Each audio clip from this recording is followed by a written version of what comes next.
9 दिन का प्रातः तारा, अतीत और भविष्य के मध्य सेतु, भारतीय नवजागरण के अग्रदूत, भारतीय समाज सुधार आंदोलन के जनक, आधुनिक भारत के पिता, नवजागरण के अग्रदूत, पत्रकारिता के अग्रदूत जैसे तमाम उपाधियों से सम्मानित किए गए, संबोधित किए गए महान समाज सुधारक राजा राम मोहन राय जी, जिन्होंने बाल विवाह और सती प्रथा जैसी कुप्रथाओं को भारत से उखाड़ फेंका, उस महान महापुरुष का आने वाले 22 मई को जयंती है और वर्ष 2024 में 252वीं जयंती उनकी मनाई जाएगी। 22 मई 1772 को जिनका भारतवर्ष में बंगाल में उदय हुआ था, राजा राम मोहन राय, जिनसे संबंधित उन तथ्यों का हम लोग अध्ययन करेंगे जिनको कि आगामी परीक्षाओं में पूछे जाने के चांसेस रहेंगे। राजा राम मोहन राय, जिनके बारे में मैंने अभी बताया था आप सबसे कि इनका जन्म जो है कब और कहां हुआ। जी हां, इनका जन्म 22 मई वर्ष 1772 को, और कहां पर हुआ था तो आप कहेंगे बंगाल में राधा नगर नामक जो है जगह पर बंगाल में इनका जन्म हुआ। किसका? राजा राम मोहन राय का, जिनके पिताजी का नाम रमाकांत राय था। पिताजी के नाम क्या था? रमाकांत राय, जबकि माताजी का नाम जो है तरणी राय था। क्या? तरणी राय। इनकी पत्नी का नाम उमा और इनके सुपुत्र का नाम राम प्रकाश राय, राम प्रसाद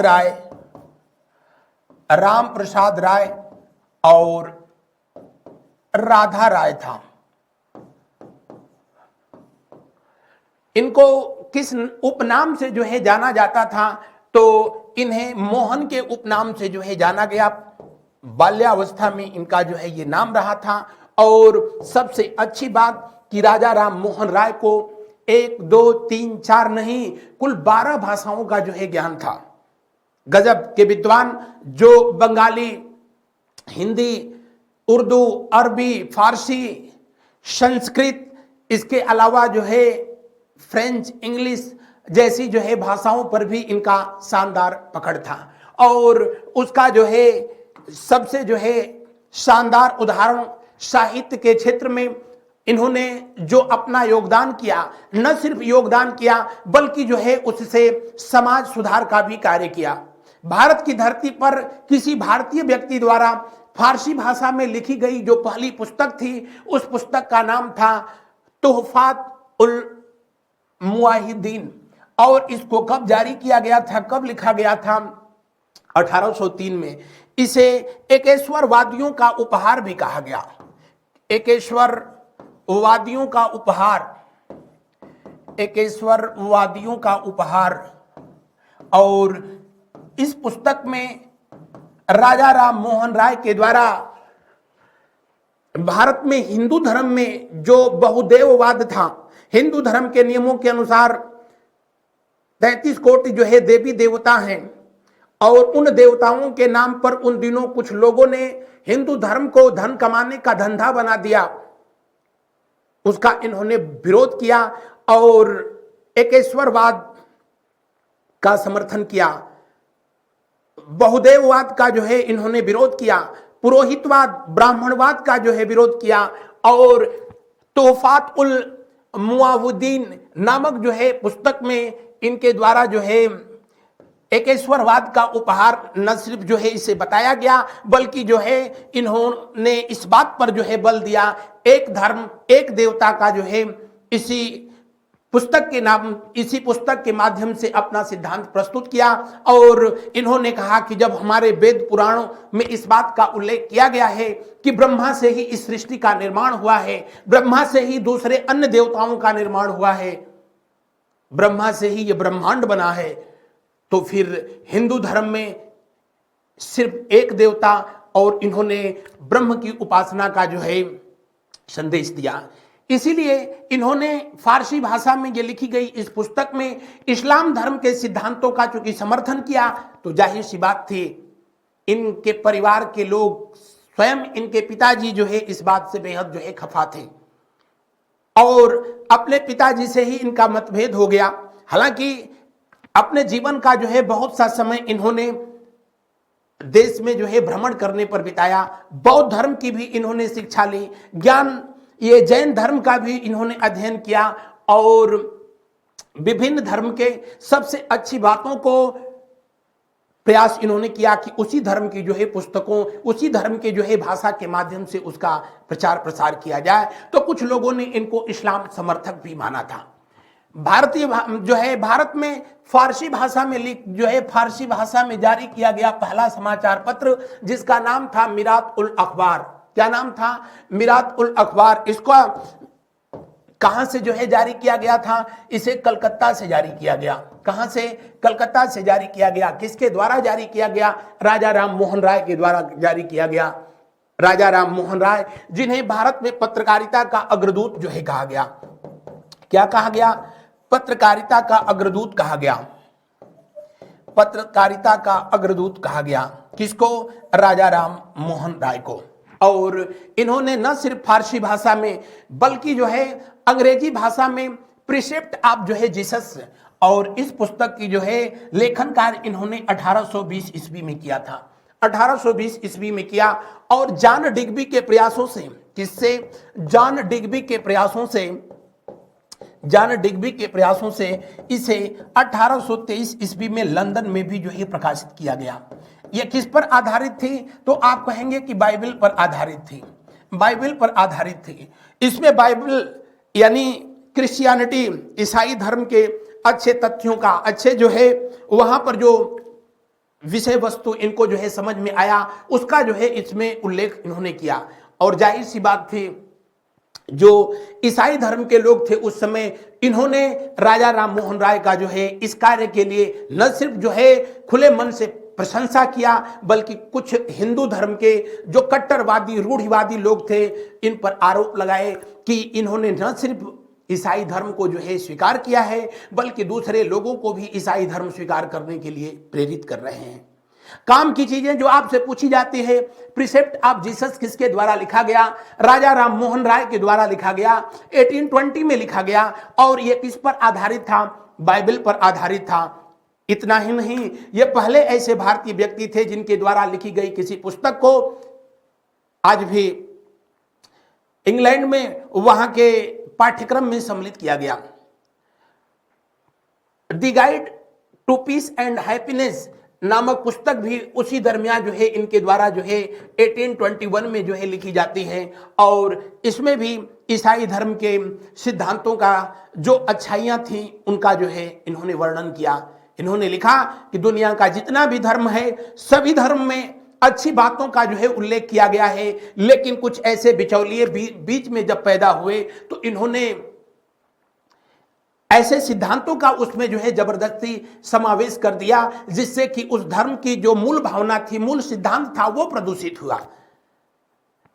ये वही राजा राम मोहन राय थे जो कि जॉन डिग्बी के जो है दीवान भी रहे थे। और आपको जानकारी के लिए बता दें कि ईस्ट इंडिया कंपनी में 1803 ईस्वी से लेकर के और 1814 ईस्वी तक राजा राम मोहन राय ने नौकरी भी किया।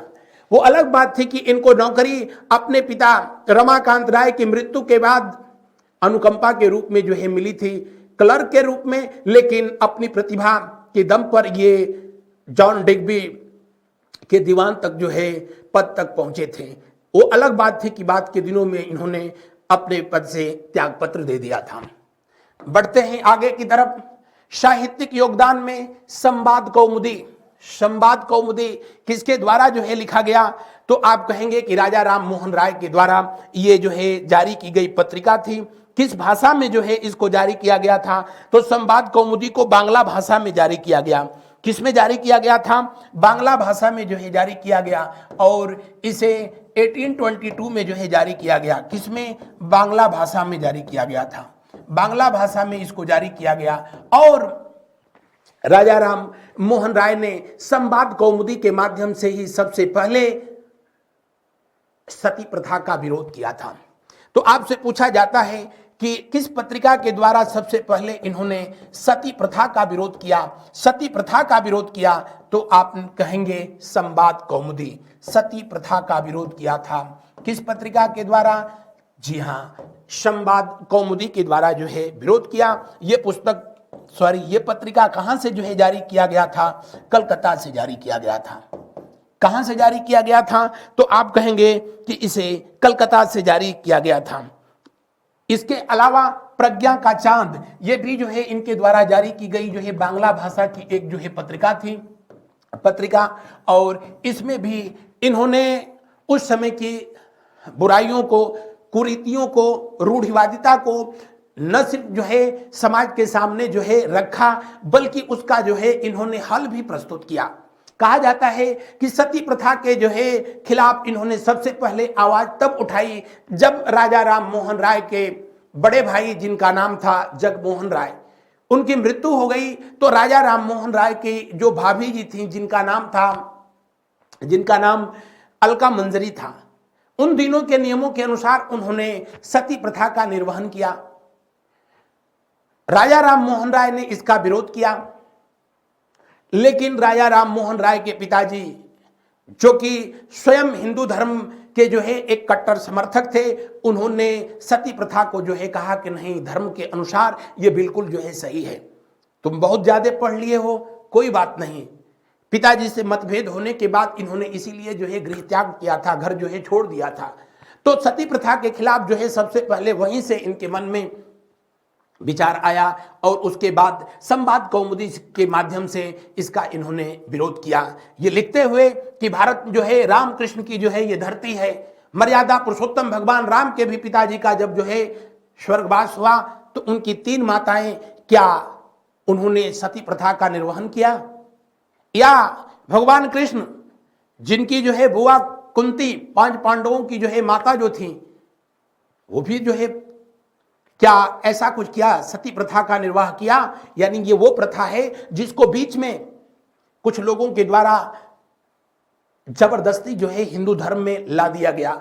और सही तो यह था कि हिंदुस्तान की धरती पर जब अरब या तुर्क के लोगों का जो है आक्रमण हुआ, तो उसी समय जौहर प्रथा या इस तरह की प्रथाएं जो है परिस्थिति बस उत्पन्न हुई, और फिर लोगों ने इसको धर्म से जो है जोड़ दिया। हालांकि सती प्रथा का पहला जो है लिखित प्रमाण 510 ईस्वी में एरल अभिलेख से प्राप्त होता है, जो कि गुप्त वंश का जो है एक सेनापति, गुप्त वंश का शासक भानुगुप्त और उसका सेनापति के मृत्यु के बाद उसकी पत्नी ने सती प्रथा का जो है निर्वहन किया था। एकमात्र वो लिखित प्रमाण है, और अंतिम प्रमाण सबको आप लोगों को पता होगा। 1987 में रूप कुंवर राजस्थान की सिरोही जिला की रहने वाली जो थी, जो कि ये अंतिम महिला थी जिन्होंने सती प्रथा का जो है निर्वहन किया, यानी अपने पति की चिता के साथ जो है वो स्वयं को समाप्त कर ली, जिसके वजह से इतना भूचाल आया कि उस समय के तत्कालीन मुख्यमंत्री हरदेव जोशी को त्यागपत्र तक देना पड़ा था। तो ये अंतिम प्रमाण था रूप कुंवर, कहां? राजस्थान, सिरोही जिला। संवाद कौमुदी, प्रज्ञा का चांद, ये दोनों जो है किस भाषा में जो है जारी किया गया था? बांग्ला भाषा में जारी किया गया। किस भाषा में? बांग्ला भाषा में जारी किया गया था। हिंदू उत्तराधिकार का नियम, ये लिखी गई पुस्तक किस भाषा में लिखी गई? तो आप कहेंगे कि हिंदी और बांग्ला दोनों भाषाओं में इन्होंने इसको, हिंदी और बांग्ला दोनों भाषा में इसको जारी किया। और उत्तराधिकार, हिंदू उत्तराधिकार के नियम में इन्होंने जो कुछ भी लिखा, जाहिर सी बात थी उस समय रूढ़िवादी लोगों के द्वारा जो है इसका विरोध होना तय था। इसमें इन्होंने पिता की संपत्ति में बेटियों का भी अधिकार होना चाहिए, उत्तराधिकार के इस नियम में इसका उल्लेख किया। तो जाहिर सी बात थी हिंदू धर्म के कुछ लोगों ने इसका विरोध किया। उन दिनों के नियमों के अनुसार, या आज भी बहुत से ऐसे जगह हैं जहां ऐसा माना जाता है कि बेटी को जिस घर में शादी कर दी जाती है वहां लोग पानी भी नहीं पीते हैं। आज भी हिंदुस्तान के बहुत क्षेत्रों में इस परंपरा का निर्वहन किया जाता है। तो जिस घर का जो है पानी पीना जो है हराम है, उस घर के सदस्य को अपनी संपत्ति में उत्तराधिकारी बनाना, ये तो महा अपराध है। लेकिन राजा राम मोहन राय ने कहा कि नहीं, ऐसा होना चाहिए। उन दिनों सती प्रथा का यह विरोध इन्होंने किया। इन्हीं के प्रयासों से लॉर्ड विलियम वेंटिक के शासनकाल में, कब, 1829 में सेक्शन 17 के तहत, धारा 17 के तहत सती प्रथा को जो है अवैध घोषित कर दिया गया। कब, तो आप कहेंगे कि 4 दिसंबर 1829 को सती प्रथा, अगर जो है किसी भी परिवार में कोई महिला स्वेच्छा से या जबरदस्ती अगर जो है इस प्रथा को निभाती है तो उस परिवार के लोगों पर जो है FIR किया जाएगा। मृत्युदंड का जो है प्रावधान उनके लिए जब किया गया, तब जाकर के जो है ये व्यवस्था भारत से समाप्त हो पाई। और समाप्त हुई तो जाहिर सी बात थी, उन दिनों के नियमों के अनुसार जो महिलाएं विधवा हो जाती थीं तो नहीं उनको पति के घर में रहने दिया जाता और नहीं उनको अपने पिता के घर में रहने दिया जाता था। तो ये हिंदू उत्तराधिकार के नियम नामक पुस्तक में इन्होंने इस बात का भी वर्णन किया कि जिस घर में किसी महिला की शादी हो जाती है, उसका पति रहे या न रहे, उस घर की वो सदस्य है और वहां अपने पति के संपत्ति में उसका अधिकार बिल्कुल होना चाहिए। पति और पिता दोनों की संपत्ति में अधिकार होना चाहिए। तो जाहिर सी बात थी, इनकी इस पुस्तक और इस व्यवस्था का जो है विरोध किया गया। वेद मंदिर समाचार पत्र, जो कि हिंदी, बांग्ला और उस समय की दूसरी भाषाओं में भी जारी किया गया, और वेद मंदिर समाचार पत्र में वेदों में, पुराणों में, हमारे उपनिषदों में लिखे गए उन तर्कों और तथ्यों का इन्होंने वैज्ञानिक ढंग से जो है विश्लेषण किया, जिसको समय के साथ कुप्रथा के साथ जो है जोड़ दिया गया था। बढ़ते हैं हम लोग अब आगे की तरफ। राजा राम मोहन राय के द्वारा स्थापित कुछ संस्थाएं, आत्मीय सभा, जिसकी स्थापना इन्होंने 1814 में किया था। किसके प्रयासों से किया था, तो आप कहेंगे जी हां, इनका उसमें सहयोग रहा था द्वारकानाथ टैगोर, जो कि रिश्ते में एशिया के पहले नोबेल पुरस्कार विजेता, एशिया के पहले नोबेल पुरस्कार विजेता रविंद्रनाथ टैगोर के ये जो है दादाजी थे। स्थापना कहाँ किया गया, तो कलकत्ता में। वेदांत सोसाइटी की स्थापना भी जो है कहाँ हुआ, तो कलकत्ता में। यहाँ पर जो है किससे संबंधित वेदों का जो है विश्लेषण किया गया, शिक्षा दी गई, तो आप कहेंगे कि वेद पुराण से जो है संबंधित। कलकत्ता यूनिटेरियन कमेटी, इसमें जो है ईसाई धर्म से संबंधित, किससे, ईसाई धर्म से जो है संबंधित तथ्यों का यहाँ पर विश्लेषण किया गया। तो जाहिर सी बात थी, बहुत लोगों को इसी बात को लेकर के भ्रम था कि आखिर राजा राम मोहन राय का जो है लगाव है किस धर्म की तरफ, हिंदू धर्म, ईसाई धर्म या इस्लाम धर्म, बौद्ध धर्म या जैन धर्म या पारसी धर्म। लेकिन राजा राम मोहन राय सर्वधर्म समभाव के सिद्धांत पर चलने वाले व्यक्ति थे, जिनका मानना था कि हर धर्म में अच्छी बातें हैं, हर धर्म में अच्छाइयां हैं, कुछ लोगों ने उसमें जबरदस्ती बुराइयों का जो है समावेश किया है।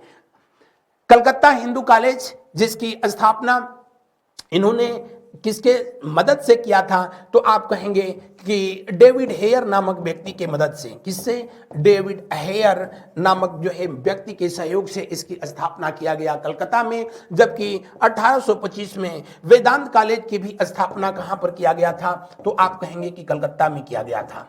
कहां पर, कलकत्ता में। किसके द्वारा, राजा राम मोहन राय के द्वारा। Atmiya Sabha, Vedanta society, Calcutta Unitarian committee, Calcutta Hindu college, Vedanta college, सिर्फ इसको छोड़ करके बाकी जितने भी जो है ये संस्थाएं थी, सबका जो है मकसद हिंदू धर्म का उत्थान तथा उसमें व्याप्त बुराइयों और कुरीतियों को जो है समाप्त करना था। आगे देखा जाता है, राजा राम मोहन राय के द्वारा ब्रह्म समाज, जिसके लिए जो है ये जाने जाते हैं, और इसकी स्थापना कब, 20 अगस्त वर्ष 1828 को किया गया। कहां पर किया गया, तो आप कहेंगे कलकत्ता में। कहां पर, कलकत्ता, जिसको कि अब कोलकाता जो है कहा जाता है। इसमें भी जो है सहयोग किया था किस व्यक्ति ने, तो आप कहेंगे द्वारकानाथ टैगोर ने। कौन, द्वारिकानाथ टैगोर के द्वारा जो है सहयोग किया गया। उसके साथ जो है और भी लोग इस संस्था से जुड़ते चले गए। यह किस सिद्धांत पर आधारित था? तो आप कहेंगे कि एकेश्वरवाद पर आधारित था। किस पर? एकेश्वरवाद पर आधारित था। किसका विरोध किया गया? तो इसमें बहुदेववाद,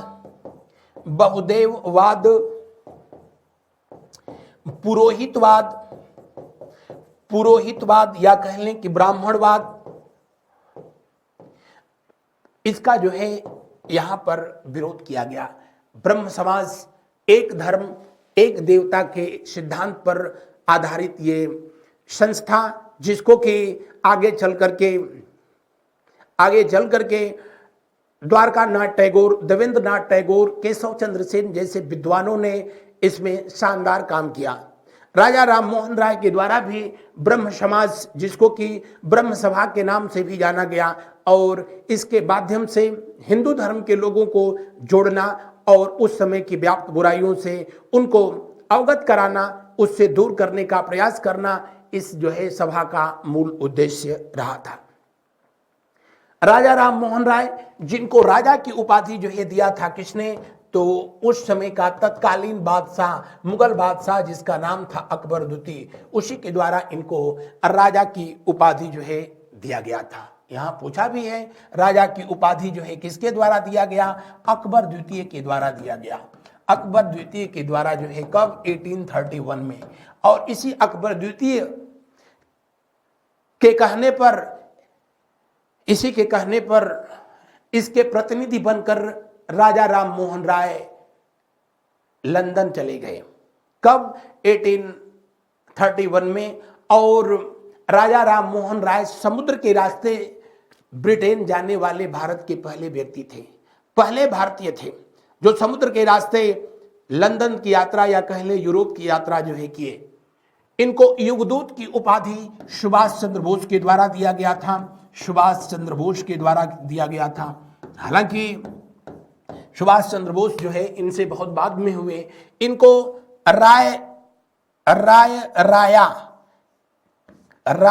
की उपाधि तत्कालीन नवाब के द्वारा जो है दिया गया था। जबकि लंदन की यात्रा मैंने बताया कि इन्होंने कब किया? तो 1831 ईस्वी में जो है ये लंदन की यात्रा करते हैं और वहां पर इनकी मृत्यु होती है 1833 में। कब? 27 सितंबर के दिन। 27 सितंबर के दिन। हालांकि कुछ लोगों को इस पर संदेह था, क्योंकि विलियम चतुर्थ उस समय का ब्रिटेन का सम्राट था, उसके दरबार में जो है उपस्थित हुए वहां पर, और इन्होंने अकबर द्वितीय का पेंशन बढ़ाने का जो है वहां पर प्रस्ताव रखा था, जो कि ब्रिटिश गवर्नमेंट और ईस्ट इंडिया कंपनी के लोगों को बुरा लगा। और जो भी रहा होगा, कहा जाता है कि मस्तिष्क ज्वर की वजह से जो है इनकी वहां पर मृत्यु हुई। लेकिन उस समय भी कुछ लोगों ने इस घटना पर अपना जो है संदेह जताया था। राजा राम मोहन राय के मृत्यु के पश्चात अगर जो है पूछा जाए कि राजा राम मोहन राय की जो है समाधि कहां पर स्थित है, तो राजा राम मोहन राय की समाधि जो है ब्रिस्टल नामक जगह पर स्थित है। कहां पर? ब्रिस्टल में। ब्रिस्टल कहां पड़ता है? तो यूनाइटेड किंगडम में जो है पड़ता है। वहीं पर इनको हिंदू धर्म के रीति रिवाजों के अनुसार नहीं, ईसाई धर्म के रीति रिवाजों के अनुसार दफना दिया गया। किसको? राजा राम मोहन राय को। बहुत बाद में एक भारतीय व्यक्ति के द्वारा जो है वहां पर समाधि बनाई गई, और जहां पर राजा राम मोहन राय को दफनाया गया है वहीं ठीक बगल में मदन लाल ढींगरा, भारतीय क्रांतिकारी, और उधम सिंह की भी समाधि स्थित है। बढ़ते हैं आगे की तरफ। राजा राम मोहन राय की मृत्यु के बाद ब्रह्म समाज का विघटन हुआ। उससे पहले मैं बता दूं कि ब्रह्म समाज के जो उत्तराधिकारी बनाए गए, ब्रह्म समाज के उत्तराधिकारी किसको नियुक्त किया गया? तो आप कहेंगे कि ब्रह्म समाज के उत्तराधिकारी जो है नियुक्त हुए कौन? द्वारकानाथ टैगोर और दूसरे व्यक्ति कौन? केशव चंद्र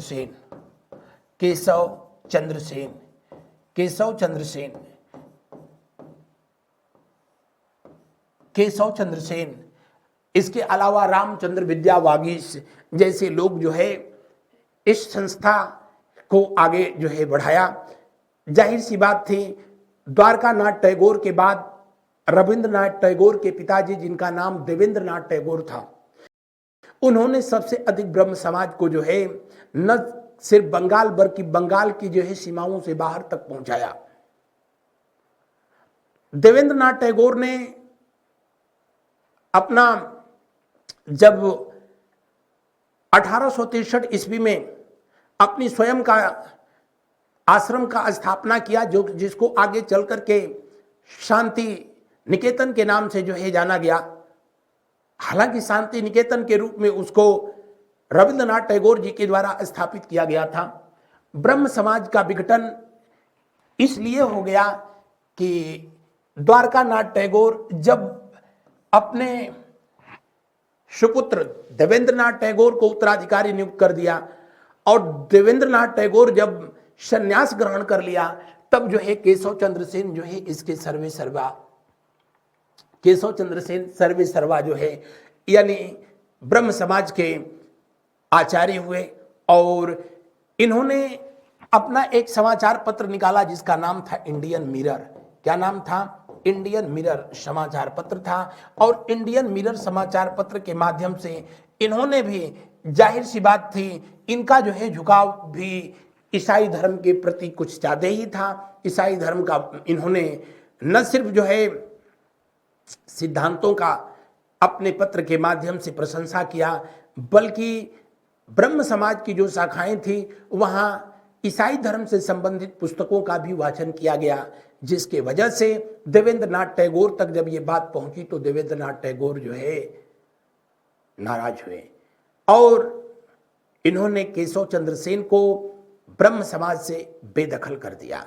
और यही वजह था कि ब्रह्म समाज का विघटन हुआ। और ब्रह्म समाज का विघटन हुआ तो केशव चंद्र सेन के द्वारा वर्ष 1866 में, कब? 1866 में स्थापना किया गया किसका? आदि ब्रह्म समाज का। किसके द्वारा किया गया था? संस्थापक कौन थे? आप कहेंगे केशव चंद्र सेन थे। केशव चंद्र सेन और इसी आदि ब्रह्म समाज को ही आगे चल करके भारतवर्षीय, किस नाम से? भारतवर्षीय ब्रह्म समाज के नाम से, भारतवर्षीय ब्रह्म समाज के नाम से भी जाना गया। ब्रह्म समाज के नाम से जाना गया, भारतवर्षीय ब्रह्म समाज के नाम से जाना गया। केशव चंद्र सेन के प्रयासों का ये प्रतिफल था कि ब्रह्म समाज, जो मूल ब्रह्म समाज था, जो कि देवेंद्रनाथ टैगोर के द्वारा अभी भी जो है उसको संचालित किया जा रहा था, वो इतना प्रगति नहीं किया जितना जो है आदि ब्रह्म समाज ने किया। क्योंकि आदि ब्रह्म समाज के संस्थापक जो केशव चंद्र सेन थे, इंडियन मिरर या फिर उस समय संगत, शुभ समाचार जैसी पत्रिकाओं के माध्यम से हिंदू धर्म के साथ साथ ईसाई धर्म का भी जो है उन्होंने प्रचार प्रसार किया। और उस समय की ब्रिटिश हुकूमत ये चाहती ही थी कि हिंदुस्तान में जैसे अरब या फिर मुगल आए तो हिंदुस्तान में इस्लाम धर्म का उत्थान हुआ, ठीक वैसे ही अब पूरे हिंदुस्तान में ईसाई धर्म को क्यों न स्थापित किया जाए। और जाहिर सी बात थी, इसलिए केशव चंद्र सेन को ईसाई धर्म के सिद्धांतों का व्याख्यान के लिए इनको इंग्लैंड बुलाया जाता है। ये वहां पहुंचते भी हैं, करीब 70 से 75 वहां पर विभिन्न शहरों में व्याख्यान भी करते हैं। कौन? केशव चंद्र सेन। और इन्हीं के प्रयासों से वेद समाज की स्थापना हुई। वेद समाज की स्थापना कब? 1864 में। कहां पर? तो आप कहेंगे कि मद्रास में वेद समाज की स्थापना श्री धरायलु नायडू के द्वारा जो है किया गया था। उसके बाद प्रार्थना समाज की स्थापना हुई। प्रार्थना समाज 1867 में जो है इसको स्थापित किया गया। कब? 1867 में। फिर देव समाज की स्थापना हुई। यह मामला आर्य समाज तक जो है जा पहुंचा। हालांकि आर्य समाज जो है बिल्कुल ब्रह्म समाज से उसका जो है दूर दूर तक कोई जो है नाता नहीं था, बिल्कुल जो है इससे अलग था। बहरहाल राजा राम मोहन राय से संबंधित वो प्रश्न जो कि विगत परीक्षाओं में पूछे गए हैं, उनको एक बार हम लोग देख लेते हैं। राजा राम मोहन राय ने सर्वप्रथम सती प्रथा का विरोध किस पत्रिका के माध्यम से किया था? जी हां, संवाद कौमुदी के माध्यम से किया था। किसके माध्यम से? संवाद कौमुदी के माध्यम से जो है किया था। तत्वबोधनी पत्रिका, इस पत्रिका को जो है 1839 में कलकत्ता से ही किसने जारी किया था? तो देवेंद्रनाथ टैगोर के द्वारा जो है जारी किया गया था। तत्वबोधनी एक पत्रिका भी थी और एक सभा भी थी। आगे चल करके तत्वबोधनी स्कूल का भी जो है स्थापना किया गया था और उसका भी उद्देश्य था क्या? हिंदू धर्म में व्याप्त कुप्रथाओं का उन्मूलन करना, समापन करना। राजा राम मोहन राय के द्वारा बंग बंधु समाचार पत्र किस भाषा में जारी किया गया? बंग बंधु समाचार पत्र राजा राम मोहन राय के द्वारा जो है जारी किया गया था। ब्रह्मा क्रॉनिकल मैगजीन भी इन्हीं के द्वारा जो है जारी किया गया और हालांकि वो अंग्रेजी भाषा में जारी किया गया था, लेकिन इसको इन्होंने बंगाली, फारसी, हिंदी इन तीनों भाषाओं में, पत्रिका एक थी लेकिन इन तीनों भाषाओं में जो है उसके मैटर जो है उस पर छपे होते थे। इस तरह का यूनिक प्रयोग जो है करने वाले भी ये पहले व्यक्ति थे। कौन सा सुमेलित नहीं है? पीछे मैंने बताया भी था, आत्मीय सभा की स्थापना 1814 में हुआ था। कहां पर? कलकत्ता में। वेदांत सोसाइटी 1816 में स्थापित हुई थी। कलकत्ता हिंदू कॉलेज 1817 में स्थापित हुआ था डेविड हेयर के माध्यम से, लेकिन वेदांत कॉलेज की स्थापना 1834 में नहीं बल्कि 1825 में हुई थी। ये सारी संस्थाएं जो है कहां पर स्थापित हुई? तो आप कहेंगे कि कलकत्ता में। कहां पर? कलकत्ता में। और इन सब का उद्देश्य जो है हिंदू धर्म का उत्थान और उसमें व्याप्त बुराइयों का समापन करना था। राजा राम मोहन राय किस जलयान से भारत से ब्रिटेन गए थे? क्या क्वेश्चन है? किस जलयान से ब्रिटेन गए थे? पेनिनसुला से 1893 में विवेकानंद जी। कौन? विवेकानंद। विवेकानंद जी कहां गए थे? अमेरिका गए थे। किस जलयान से? पेनिनसुला से। और इसी से वापस भी आए थे जब 11 सितंबर 1893 को शिकागो में वहां पर कोलंबस हॉल में इन्होंने हिंदू धर्म पर अपना शानदार व्याख्यान किया, जिसकी वजह से इन्हें तूफानी हिंदू कहा गया था। एसएस राजपुताना, इससे महात्मा गांधी जी ब्रिटेन गए थे। महात्मा गांधी जी ब्रिटेन गए थे सेकंड राउंड टेबल समिट में हिस्सा लेने के लिए। एसएस मौर्या, इस जलयान से वीर सावरकर को, किसको? वीर सावरकर को गिरफ्तार करके ब्रिटेन से भारत लाया गया था। और ऑलविन नामक जो है जहाज से, ऑलविन नामक जहाज से राजा राम मोहन राय गए थे ब्रिटेन जल के रास्ते। तब तो वही व्यवस्था ही थी। समुद्र पार करके ब्रिटेन पहुंचने वाले ये पहले भारतीय व्यक्ति थे। उससे पहले भी भारतीय लोग जो है यूरोप की यात्राएं किए, लेकिन तब स्थल मार्ग से न कि जल मार्ग से। बढ़ते हैं आगे की तरफ। राजा राम मोहन राय किस ब्रिटिश सम्राट के दरबार में उपस्थित हुए थे? विलियम प्रथम, विलियम द्वितीय, विलियम तृतीय। अभी मैंने पीछे बताया था कि विलियम चतुर्थ के दरबार में उपस्थित हुए। और उस समय भारत में मुगल बादशाह अकबर द्वितीय, कौन? अकबर द्वितीय का शासनकाल था। उसी अकबर द्वितीय का बेटा जो है अंतिम मुगल बादशाह, जिनका नाम बहादुर शाह जफर था। बहरहाल विलियम चतुर्थ के ये दरबार में उपस्थित हुए थे। उसका पेंशन बढ़ाने के लिए, उसका पेंशन तो नहीं जो है बढ़ा, ये खुद ही पेंशन ले लिए। राजा राम मोहन राय के द्वारा किसकी मदद से हिंदू कॉलेज की स्थापना किया गया था? कहां पर? कहां पर किया गया था? कलकत्ता में, डेविड हेयर के माध्यम से। जबकि जॉन डिग्बी के माध्यम से, जॉन डिग्बी के ये दीवान रहे थे और इसी के सहयोग से प्रिसेप्ट ऑफ जीसस नामक पुस्तक को ब्रिटेन में न सिर्फ प्रकाशित कराया गया बल्कि उसे पाठ्यक्रमों में भी सम्मिलित कराया गया था। यानी वहां के बच्चों को पढ़ाने के लिए बाइबल पर आधारित थी precept of Jesus. Lord William Bentinck, जिसके प्रयासों से वर्ष 1829 में और धारा 17 के तहत सती प्रथा को अवैध घोषित किया गया था। लॉर्ड मैकाले, जिसके शासनकाल में ही 1835 में अंग्रेजी को शिक्षा का माध्यम बनाया गया था।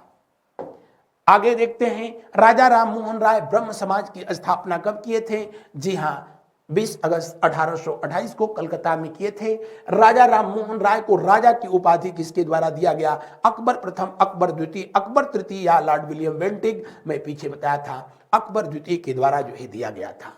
तो ये रहा था आज का राजा राम मोहन पर आधारित सेशन। आज का सेशन आप सबको कैसा लगा? आप अपने जो है विचार जरूर कमेंट बॉक्स में जो है लिखेंगे। हम लोग मिलते हैं अगले दिन अगली क्लास में अगले विषय के साथ। Thank you so much. Good night to all of you.